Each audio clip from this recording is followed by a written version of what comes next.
નવસારી લોકસભાના સાંસદ અને ગુજરાત પ્રદેશ અધ્યક્ષ સી.આર. પાટીલના આર્થિક યોગદાનથી ઉધના સ્ટેશનથી મહિલાઓ માટે નિઃશુલ્ક અયોધ્યા દર્શન માટે ટ્રેન રવાના થઈ છે।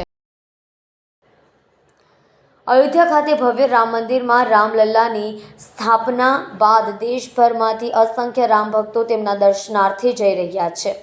ત્યારે સુરત અને નવસારીમાંથી કુલ 4 ટ્રેનો રવાના કરાઈ હતી। ત્યારબાદ આજરોજ 28 ફેબ્રુઆરીના રોજ ઉધના રેલવે સ્ટેશન ખાતેથી આદરણીય પ્રદેશ અધ્યક્ષ તથા નવસારીના સાંસદ સી.આર. પાટીલ દ્વારા તેમના ખર્ચે લગભગ 1344 રામભક્ત મહિલાઓને નિઃશુલ્ક રામલલ્લાના દર્શન કરવા માટે આસ્થા સ્પેશિયલ મહિલા ટ્રેન રવાના કરાવાઈ હતી।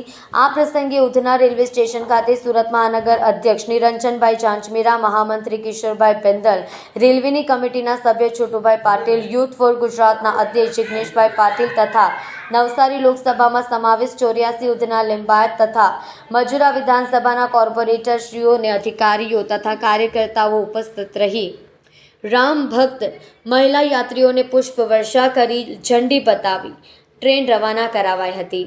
ભગવાન શ્રી રામલલ્લાની પ્રાણ પ્રતિષ્ઠા થઈ ત્યારબાદ સમગ્ર દેશમાંથી અયોધ્યા ખાતે ભગવાન શ્રી રામના દર્શન કરવા માટે લાખોની સંખ્યામાં શ્રદ્ધાળુઓ ઉમટી પડ્યા છે।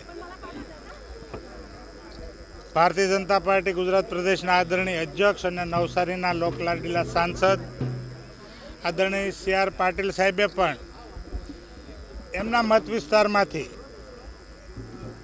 ખાસ કરીને બહેનો અયોધ્યા ખાતે જઈ અને ભગવાન શ્રી રામલલ્લાના દર્શન કરે તેવી યોજના બનાવી, જાહેરાત કરી અને આજે એનો અમલ પણ થઈ ચૂક્યો છે।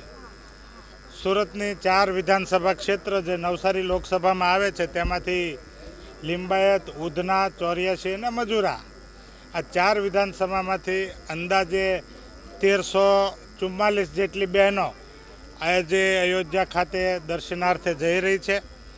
અમે એમને બધાને શુભકામના અને વિદાય આપવા માટે આવ્યા છું, ટ્રેનનું પ્રસ્થાન કરાવવા માટે આવ્યા છું।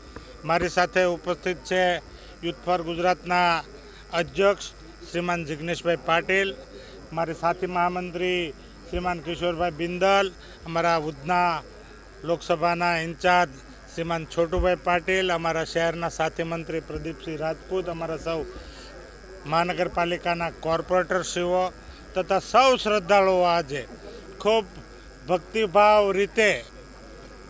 ભક્તિભાવમાં તરબોળ થઈને આજે અયોધ્યા પ્રસ્થાન કરી રહ્યા છે। અમે બધા એમને શુભેચ્છા પાઠવી છે। એમની યાત્રા ખૂબ સારી રીતે, સુખમય રીતે પૂર્ણ થાય અને ફરીવાર ભગવાન શ્રી રામલલ્લાના દર્શન કરીને સુરત પધારે એ માટે પ્રભુ રામના ચરણોમાં અમે પ્રાર્થના પણ કરીએ છીએ।